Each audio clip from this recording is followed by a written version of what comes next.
Hello and welcome everyone. In this video we are going to discuss about The Turn of the Screw, which is a very popular novella by Henry James. Before moving further, you should know about Henry James. He is one of the most celebrated writers of the 19th to early 20th century American literature. His work is a sort of a transition phase between realism in literature to modernism. Now, before moving further, there are certain characteristics of his work which we should note. First is social and marital themes between American expatriates and the British people. This is what his work has been all about. He showed the experiences of American people who go on to live abroad in Britain, in Italy, and there they go from America and settle there and interact with English people, British people, so to say. And then themes of marriage, themes of society, and all come into interplay. And these characters are mostly young women, as in his one of the most famous novels, The Portrait of a Lady. So these are young English women who interact with the changed setting, the changed environment, and try to reassert their Americanness in the foreign setting. The second characteristic of his work is that he had a tendency to write about the mind of his characters, their internal states, their feelings, emotions, rather than the external happenings. And he was often criticized for this in those times, because at that time writing about the inner being was not really the main trend as it is now. Now, of course, writing about the inner states of and mental issues is very mainstream, but at that time it was not appreciated much, and story or the plot was the main attraction. Then he came into contact with another famous author who was a Russian author named Ivan Turgenev, who confirmed his view that a novelist is not compulsorily required to focus on a story, and that by focusing on the character, the novelist can create a work around their life experiences. So his view was confirmed by several other authors, and so he went on an exploration for which he is known today. Another quality of his writing that concerns us the most is the growing consciousness of children and about their moral education, which is the basic essence of our main subject, The Turn of the Screw. The main theme of this work is innocence in a corrupting world. In order to achieve this, he uses altering images and dramatic scenes, close focus on a given angle of vision on a particular character, withholding information from the reader, making them see only what the character sees, in this case, the governess, and using a technique known as unreliable narrators. So, that is what he does many times in his different works. Now, coming to The Turn of the Screw and the plot.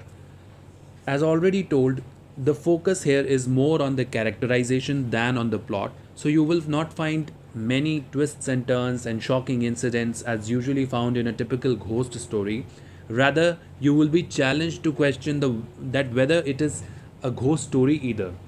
That would be the main focus here.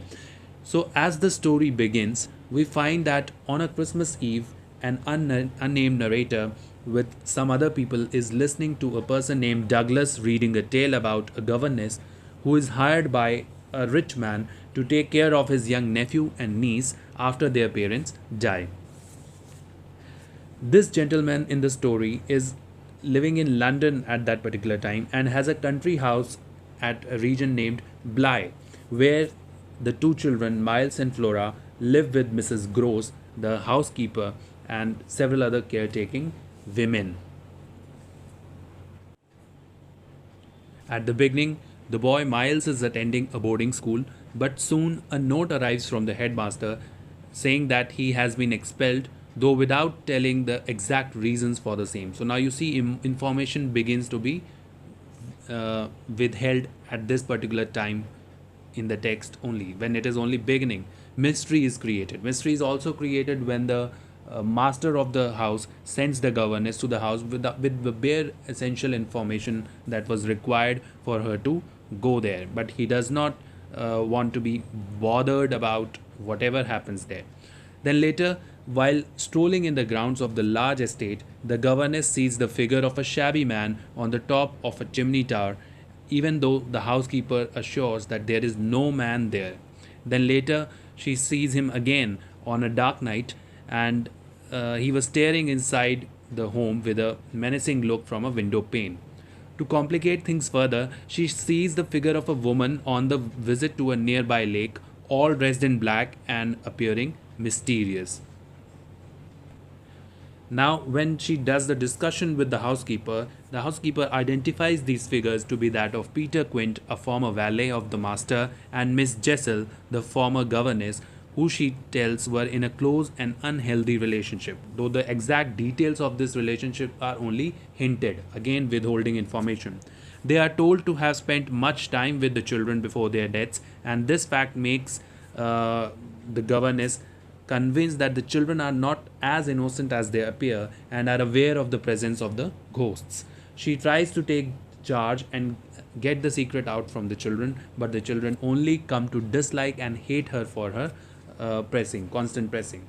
When she questions Flora strongly, almost in a rage, the girl starts weeping and demanding never to see the governess again. The governess becomes more and more determined than ever to solve this mystery, and to make things easy, she sends Flora away to her uncle's place with Mrs. Gross.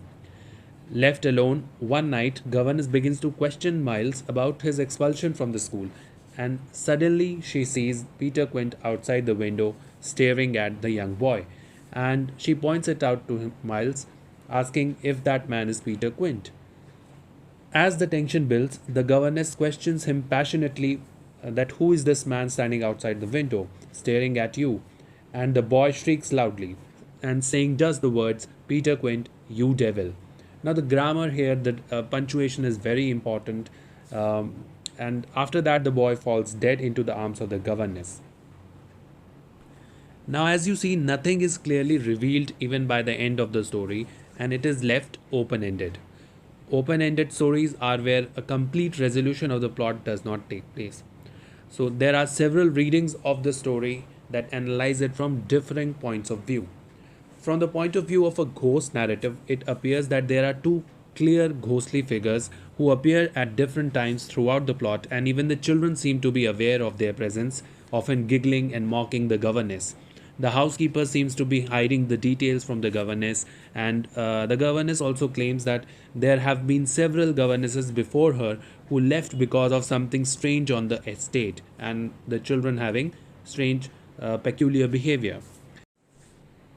Then, from a psychoanalytical point of view, the governess could be considered to be mad and imagining all these ghostly scenarios on account of her need for a stable family life. She was really enamored by the uncle of the kids in their meeting and had been thinking about him every now and then. She wanted to prove to him that she can handle the affairs of the house and she can handle the kids. She also felt a motherly concern for the kids who were being presumably manipulated by some ghosts, even though no other character except the governess ever agrees to having seen them. So maybe it is a deep seated desire within her to become a mother figure to the children and have their uncle come to the house and live with them as a family, even though he clearly states at the beginning that he does not wish to be bothered by whatever happens at Bly. So maybe she was unstable and created all these threatening scenarios so that she can act as a protector of the young innocent children. Even Miles's final words before his death complicate the entire story, as it is not clear that if he actually accepted that he saw the ghost and called it the devil, or did he call the governess a devil because she built such a huge psychological pressure on his young mind, his innocent young mind. So that is very complicated because of the punctuation in those four words that are used there. So maybe he just wanted to get out of the situation where she was constantly asking him, and he just said what she wanted him to say. So he agreed that it is Peter Quint. Or otherwise, maybe he might have actually for the first time accepted the presence of the ghost, and he might have been possessed by the ghost itself, because he dies after that, immediately after that. So Miles's death is also another twist to the tale, as we never really know that was Miles dead all along the story and was possessed by the ghost, Or did the governess strangle him to death with her passionate intensity in an attempt to save him from the ghost, which was not actually there but only in the mind of the governess? So, this is what Henry James does. He writes about the internal, the psychological state of the character, and governess is a very brilliant example in this story. Now, many critics hold the view that this is a proper ghost story as there are ample evidences to support the governess, such as the master of the house not wanting to be bothered, many prior governesses leaving the job, the members of the house, such as Mrs. Gross, trying to keep secrets, the children laughing and giggling as if they know a secret when the governess questions them, the housekeeper, Mrs. Gross, coming up with names of the ghosts with the physical description of them as given by the governess, and then she even tells the governess at one point that Peter Quint was too free with Miles, meaning he was a bad influence on the young boy. So, corruption of innocent children is the basic theme of the novella. Many things in the story are withheld from the readers as they were taboo subjects in those days, and it is also a device to create suspense. Coming up to the title, The Turn of the Screw is very relevant, and its implication is stated even in the beginning of the novella when the characters discussing this particular ghost story state that this story gives the usual ghost story another turn of the screw, because in usual ghost stories you will find adult characters um, undergoing several mishappenings or ghostly visitings, certain horrific events, but children are usually not part of those ghost stories, or even if there are children, it is usually one child. But in this particular story, you will find two children who are the prime protagonists of the story along with the governess. So this gives the story another crucial dimension that increases its horror, its intensity, its terror, and that's why it is aptly titled The Turn of the Screw. So this was it. Thank you for watching.